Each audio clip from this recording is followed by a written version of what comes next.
नमस्कार मित्रांनो, सुख म्हणजे नक्की काय असतं या मालिकेच्या आजच्या भागामध्ये पाहुणी विमलला घेऊन आत येते आणि म्हणते की या बघा या नित्याच्या हातामध्ये काय आहे ते बघा. हिच्या हातामध्ये कुंडी आहे आणि त्याच्यात भस्म आणलंय तिने. हे कुठल्या तरी बाबाने तिला दिलंय. आणि काय ग, तू हे आमच्या घरात आणू नको, मी तुला सांगितलं होतं ना, तरीही तू का इथे घेऊन आली? आणि आई, हे भस्म आहे म्हणजे हिने याच्यातून काहीतरी मंत्रून वगैरे आणलं असणार कुठल्या तरी बाबाकडून, आणि हे सगळे आपल्या घरामध्ये पसरवणार आणि घरामध्ये सगळी बरबादी आणणार ती, आणि आपल्या घराला नष्ट करण्याचंच प्लॅनिंग असणार हिचं, मी सांगते तुम्हाला. तेव्हा लगेच ती म्हणते की भस्म म्हणजे फक्त नष्ट असतं का? भस्म म्हणजे फक्त राख नसते, तर ते पावित्र्याचं प्रतीक असतं, आणि आपण भस्म ही कपाळाला लावतो महादेवाचा आशीर्वाद म्हणून. तेव्हा ती म्हणते की हो, ते देवळात असेल, देवळात तर आपण लावतोच, पण कोणाला माहिती हे भस्म तू कुठून आणलंयस ते आणि कशाचं आणलंयस ते आम्हाला काहीच माहीत नाही. म्हणून आता हे भस्म तू इथे अजिबात ठेवायचे नाहीस, हे भस्म आताच्या आता बाहेर टाकून द्यायचे. आई, मी तुम्हाला सांगते ना, हिला नक्कीच काहीतरी आपल्यावर जादूटोणा करायचा असणार, म्हणूनच हिने हे सगळं आणलं आहे. तेव्हा मग विमल आता काहीच बोलत नाही, आणि विमल तिला काही सांगत नाही, म्हणून पाहुणी स्वतः जाऊन तिच्या हातून ती कुंडी घेऊन बाहेर फेकायला जाते. तेवढ्यात समोरून अधिराज येतो आणि अधिराज पाहुणीचा हात धरतो, आणि हात धरून दुसऱ्या हाताने तो कुंडी बाजूला काढून घेतो. त्यावेळेला पाहुणी म्हणते की अरे राज, असं काय करायलायस तू? अरे तुझ्या बायकोने ही कुंडी आणली, याचा अर्थ समजतोय का तुला? मागे पण हिने किती काय काय केलेले आहेत पराक्रम, आता ती आणखी काहीतरी करायला बघते. तेव्हा अधिराज ती कुंडी घेतो, नित्याकडे येतो, तिच्या खांद्यावर हात ठेवतो, आणि पाहुणी आणि विमलसमोरच बोलतो की माझ्या बायकोवर पूर्ण विश्वास आहे, मी नित्या मॅडमला पूर्णपणे ओळखतो, त्या माझ्या घरच्यांच्या विरोधात कोणताही अशा प्रकारे कटकारस्थान करणार नाहीत, किंवा असा कोणताही चुकीचा विचार माझ्या घरच्यांबद्दल ते करणार नाहीत. त्या कशा आहेत ते मला चांगलंच माहीत आहे, त्या कधीही चुकीचा विचार करू शकत नाही. मी इतकं तर ओळखतो त्यांना. आणि राहिली गोष्ट, तर कोणीही या घराच्या वाईटावर टपलेलं असेल, तुम्ही किंवा अगदी मी जरी हे सगळं करत असेल, घरच्यांच्याबद्दल चुकीचं वागत असेल, तर तरीही माझ्या विरोधात करायला किंवा माझ्या विरोधात उभं राहायला या कमी करणार नाहीत. म्हणूनच मला इतकं चांगलं कळत आहे की हा माझ्या घराच्या बाबतीत काहीच वाईट चिंतू शकत नाहीत, असं सरळ जयदीप म्हणजेच अधिराज बोलून दाखवतो. त्याच वेळेला विमल ते बघतच राहते, आणि त्याने तिला फार मोठा धक्का बसतो. आणि नंतर मग आता विमल ही समोरून निघून जाते. ती अधिराजच्या बोलण्यामुळे रागवते आणि चिडून जाते. पाहुणी म्हणते की वा अधिराज, वा, खूप भारी काम केलंस रे तू. म्हणजे ही घरातल्यांच्या वाईटाचं करू शकत नाही, याचा अर्थ काय? की तुला काय म्हणायचं, मी घरातल्या वाईटांवर टपली आहे का? अरे इतकी वर्ष या घरामध्ये राहते, या घरातल्यांचं काय हवं नको तर बघितलं, सगळ्यांचं बघितलं, सगळ्यांवर अगदी जीवापाड प्रेम केलं मी, पण काय झालं? शेवटी तूच हिच्यासमोर मला खोटी ठरवून मोकळी झालास ना, शेवटी तेच तर झालं. तेव्हा पाहुणीला आता अधिराज म्हणतो की हे बघ पाहुणे, उगीच नको त्या गोष्टीवरून घरामध्ये वाद नको. मी तुला बोलत नाही आहे की तू हे केलं आहेस, पण घरात उगीच या सगळ्या गोष्टीवरनं वाद नको, आणि ही नाटकं आताच्या आता थांबव. तेव्हा पाहुणी चिडून निघून जाते. आणि त्याच वेळेला नित्याला खूपच बरं वाटतं. अधिराजने तिची बाजू घेऊन पाहुणीला चांगलंच झाडलेलं असतं. तर अधिराज हा नित्याला हातात कुंडी देतो आणि म्हणतो की हे घ्या, आणि लक्षात घ्या, मी नेहमी तुमच्याबरोबर आहे, मी तुम्हाला सांगितलं होतं, आणि ही कुंडी घ्या आणि जे तुमचं काही काम असेल ते तुम्ही करा, असं म्हणून आता नित्याला तो शांत करतो. आणि म्हणतो की कधीही तुमच्यावर चुकीची कुठलीही गोष्ट मी होऊ देणार नाही. हे पाहून नित्याला खूपच बरं वाटतं. नंतर आता नित्या ही रूममध्ये असताना कुंडीकडे बघून आणि भस्माकडे बघून विचार करत असते. ती म्हणते की हे नेमकं काय आहे, कशाचं असेल हे प्रतीक? मला उद्या दीप अमावस्या आहे, दिव्यांच्या अमावस्याच्या अगोदर ह्या सत्याची माहिती काढली पाहिजे की नेमकं काय करायचं आहे. या भस्मावरून नेमकं त्यांना काय म्हणायचं असेल? महादेवाचं मंदिर असं तर म्हणायचं नसेल ना, असा विचार ती करत असते. आणि त्याच वेळेला आता तिच्या डोक्यामध्ये नको नको ते विचार येत राहिलेले असतात. ती विचार करते की काहीतरी मला नक्कीच यावरून शोधलं पाहिजे. आणि नंतर ती सगळ्या गोष्टीचा संदर्भ लावते. ज्या वेळेला मी घरात आली तेव्हा मला हे भस्म बाहेर विकायला सांगत होते, पण याच्यातून नक्कीच काहीतरी मार्ग आहे जो मला समजला पाहिजे. काय असेल याचा नेमका अर्थ, असा विचार ती करत असते. तेवढ्यातच आता अधिराज येतो. नित्या तिथेच बसलेली असते. नित्याला तो म्हणतो की हे बघा, जास्त विचार करत बसू नका, झोपा, खूप उशीर झालेला आहे. तेव्हा नित्या म्हणते की हो हो झोपते मी. आता अधिराज जायला निघालेला असतो. तेवढ्यातच ती त्याला थांबवते आणि म्हणते की 1 मिनिट जरा थांबतो का? आणि ती म्हणते की काय झालं, तू हसतोस कशाला? तेव्हा तो म्हणतो की मी आहे तुमच्यासोबत म्हणून हसत आहे मी, कसलाच चिंता करू नका, मी जातो आणि झोपा तुम्ही पण. तेव्हा नित्या म्हणते की जरा इकडे येतोस का अधिराज, तुझ्या डोळ्यात काहीतरी गेल्यासारखं वाटतंय मला. तेव्हा अधिराज म्हणतो की काय, माझ्या डोळ्यात काय गेलंय? मला तर काहीच दिसत नाही. तेव्हा मग ती म्हणते की नाही रे, तुझ्या डोळ्यात गेलंय ना, मग तुला कसं दिसणार? थांब, मी दाखवते तुला.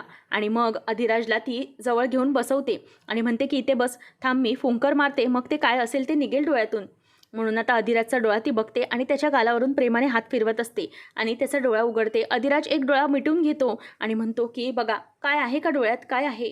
तेव्हा ती म्हणते की थांब मी फुंकर मारते ना.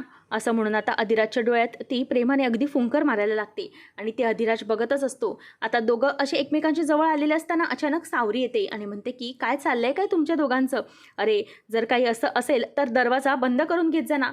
अधिराज तिच्या डोक्यात टपली मारतो आणि म्हणतो की काय बडबडतेस, अगं माझ्या डोळ्यात काहीतरी गेलं होतं म्हणून त्या माझ्या डोळ्यात फुंकर मारत होता बस, बाकी काही नाही. तेव्हा मग ती म्हणते की तुझ्या डोळ्यात तर आता काही दिसतच नाही आहे. तेव्हा नित्या विचारते की काय झालं सावरी, तुझं काही काम होतं का. तेव्हा ती म्हणते की तुमच्याकडे काहीच काम नव्हतं, माझ्या दादूकडे काम होतं.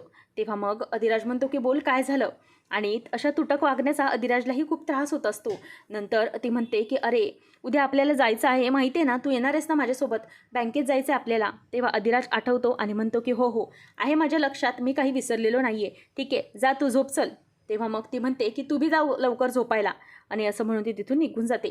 आणि नंतर ती म्हणते की तुझ्या डोळ्यात काय पण नाही, पण तरी पण कसली फुंकर. तेव्हा आता अधिराज म्हणतो की हो माझ्या डोळ्यात तसा काहीच त्रास पण होत नाही आहे, मग कशाने काय दिसत होतं तुम्हाला, नेमकं काय होतं डोळ्यात. तेव्हा मग आता नित्याला तो म्हणतो की जे असेल ते तुम्ही फुंकर मारल्याने निघून गेला आहे आणि तुम्ही फुंकर मारलं ना म्हणून मला बरं वाटलं बरं का. असं म्हणून तो निघून जातो. आणि नंतर मग आता नित्या ही गालातच हसत असते. तर इथे अधिराज हा रात्रीचा झोपलेला असताना कोणतरी व्यक्ती घरात म्हणजेच नित्याच्या रूममध्ये प्रवेश करते आणि मग नित्याच्याकडे असलेली कुंडी ती व्यक्ती आता उचलायला जाते आणि ती दुसरीच कुंडी त्या जागेवरती आता ती ठेवते आणि नंतर बाहेर पळ काढते. त्याच वेळेला आता दरवाजाचा खडखड आवाज होतो म्हणून नित्याला जाग येते आणि नित्या पटकन उठून बसते आणि बघते तर दरवाजा उघडा आहे. ती विचार करते की काय झालं. तिची नजर कुंडीवर जाते आणि कुंडीवर नजर गेल्यावर तिच्या लक्षात येतं की ही कुंडी कोणीतरी बदललेली आहे. आणि मग ती म्हणते की काय झालं, माझी कुंडी नेमकं कोण घेऊन गेलं. आणि म्हणूनच ती आता धावत धावत घराच्या बाहेर पळते तर घराच्या बाहेर कोणी नसतं आणि तिला कोणीतरी तिथून जंगलाच्या दिशेने जाताना दिसतं. म्हणूनच ती आता तिथून धावत धावत निघते आणि अधिराज झोपलेला असतो, ती त्याला काही डिस्टर्ब करत नाही, ती एकटीच बाहेर पडते. आणि इथे शालिनी ही वाट बघत असते. तेव्हा सोमनाथच्या लक्षात येतं की काय झालं मालकीनबाई, तुम्ही कुंडीसाठी काहीतरी करणार होतात ना. तेव्हा शालिनी म्हणते की हो मी एक माणूस पाठवला आहे ना कामाला, तो गेला आहे नित्याच्या घरी आणि ती कुंडी तिच्याकडे आहे ना, मग तो माणूस कुंडी घेऊन येईल. एव्हा ना तो कुंडी घेऊनही आलेला असेल, बघूया आता काय होतंय ते. त्याच वेळेला नित्य मात्र रूममध्ये नसते. खिडकीतून एक गुंड शालिनीचा आतमध्ये जातो आणि ती कुंडी घेऊन तो पुन्हा खिडकीतून आतमध्ये बाहेर जायला बघतो. त्याच वेळेला खिडकीचा आता खडकन आवाज होतो म्हणून अधिराज उठून बसतो तर नित्य रूममध्ये नसते. तो खूपच घाबरतो. तो म्हणतो की काय झालं, नित्या मॅडम कुठे गेले असतील. तो आता खूपच कावराबावरा झालेला असतो. मॅडम मॅडम असा आवाज देत असतो. आता नित्या धावत धावत त्या कुंडी चोराच्या मागे जाते आणि त्याला गच्च धरते आणि त्याच्या चेहऱ्यावरचा मास्क आता ती बाजूला करते आणि समोर त्यावेळेला राजमा असते.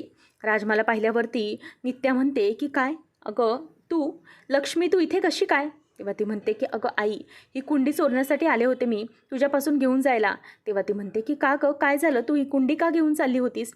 तेव्हा राजमा म्हणते की अगं तुला काय सांगू मी, अगं ती शालिनी या कुंडीच्या मागे लागली आहे. पाहुणीला सांगितले तिने ही कुंडी गायब करायला, म्हणूनच मला कळलं की ही कुंडी काहीतरी महत्त्वाची असणार. तिला त्या आश्रयाने सांगितलं होतं, तो सल्लागार आहे ना त्याने, की ही कुंडी तुझ्यापासून गायब कर, म्हणून मी तुझ्याकडून घेऊन चालले होते. परत तुला काही प्रॉब्लेम झाला तर ही कुंडी तुला महत्त्वाची आहे ना. तेव्हा नित्या तिला मिठी मारून म्हणते की राजमा नको गं असं स्वतःचा जीव धोक्यात घालत जाऊ, जा बरं ही कुंडी दे माझ्याकडे, तू आता जा लवकर कोणी बघायच्या आत, नाहीतर शालिनी काहीतरी करेल. असं म्हणून ती आता तिथून निघून जाते. आणि मात्र अधिराज आता कपडे घालतो आणि तो निघालेला असतो. नित्याच्या शोधात तो आता बाहेर पडतो. त्याच वेळेला आता समोर नित्या येऊन हजर राहते. आता तिला अधिराज बघतो आणि त्याच्या डोळ्यात पाणी येतं आणि तिला तो पटकन मिठी मारतो. आणि नित्या म्हणते की काय झालं अधिराज. तेव्हा तो म्हणतो की तुम्ही कुठे गेला होतात, माझा जीव थोड्या वेळासाठी किती घाबरा झाला, किती घाबरलो मी, तुम्ही कुठे गेलात काय गेलात काही सांगितलं पण नाही. तेव्हा अधिराजला ती म्हणते की अरे ही कुंडी आणायला गेले होते, ती महत्त्वाची होती ना म्हणून. अधिराज म्हणतो की मला तुमच्यापेक्षा जास्त महत्त्वाचं कोणीही नाही, तुम्ही कुठे गेला होतात हे सांगून का गेला नाहीत. बरं जर तुम्हाला काही काम होतं तर तुम्ही मला उठवायचं ना, मी कित्येकदा सांगितलं आहे तुम्हाला की मला सांगत जा जर काही असेल तर, मी नेहमी तुमच्यासोबत आहे, सांगितलं होतं ना, मग तुम्ही असं का केलं, का एकट्या निघून गेल्या. तेव्हा त्याची जीवाची घालमेल पाहून नित्या म्हणते की राघव मला चिड माझ्यावर. तो म्हणतो की तुम्हाला जर काही झालं तर मी. तेव्हा ती म्हणते की बोल ना, काय बोलायचं आहे तुला बोल. तुझ्यावर हक्क आहे आणि माझाही तसाच तुझाही माझ्यावर हक्क आहे. बोल मला, चिड तुझी शांत कर जीव. तेव्हा मग तो म्हणतो की अजूनही जीव माझा घाबराघुबरा होतोय. आणि मग आता ती हृदयाला त्याच्या डोकं लावते आणि म्हणते की शांत हो, मला काहीही झालेलं नाही, मी ठीक आहे. तेव्हा अधिराज म्हणतो की बघा, इथून पुढे असं काही करायचं नाही. जर कुठे जायचं असेल तर मला पहिले सांगायचं. लग्नानंतर तुम्ही अशा पहिल्यांदा कुठेतरी गेलात म्हणून मी खूप घाबरलो. तेव्हा ती म्हणते की लग्नानंतर पहिल्यांदा असं खूप वेळ झालं आहे अधिराज, आठवण्याचा प्रयत्न कर. हे मोरपीस आठव, हे आपल्या प्रेमाचं प्रतीक आहे. मुंबईला जेव्हा आपण पहिल्यांदा भेटलो तेव्हाच हे प्रतीक आपल्या समोर आलं आणि प्रत्येक वेळेला हे प्रेमच आपल्याला सिद्ध करत असतं. अधिराजला ती म्हणते की आठवण्याचा प्रयत्न कर. तो म्हणतो की नाही, मला काहीच आठवत नाही. त्याच वेळेला आता ती समोर तुळस बघते आणि म्हणते की अधिराज, आपल्याला उद्या जायचं आहे, तू माझ्याबरोबर येशील का एका ठिकाणी. तेव्हा तो म्हणतो की हो, झोपा चला, रात्र खूप झाली आहे. आणि हे सगळं पाहुणीने ऐकलेलं असतं आणि पाहुणी म्हणते की आता मला हे सांगितलं पाहिजे. तर इथे सोमनाथ आणि शालिनीचं सेलिब्रेशन सुरू असतं. सोमनाथ डोक्यावर कुंडी घेऊन धनतन तनतन करून नाचत असतो. तेव्हा शालिनीला तो म्हणतो की झालं, आज तुम्ही सिद्ध करून दाखवलं, तुमचं नाव शालिनी. आता ती म्हणते की मग सांग, त्या आश्रयाला जाऊन सांग. तो म्हणत होता ना की माझे ग्रह फिरलेत, आता त्याला सांग की माझे ग्रह मी कसे स्वतःच्या बाजूने वळवून घेतलेत, सांग जा त्याला. असं तो म्हणत असतो. तितक्यात शालिनीचा फोन वाजतो आणि तो माणूस म्हणजेच पाहुणी फोन करून सांगते की कुंडी तुम्ही घेऊन जाणार होतात ना, ही कुंडी तर नित्याकडेच आहे. तेव्हा शालिनी ती कुंडी घेते आणि खाली फोडते. तेव्हा मग आता तो म्हणतो की अहो मालकीनबाई, असं काय केलं तुम्ही.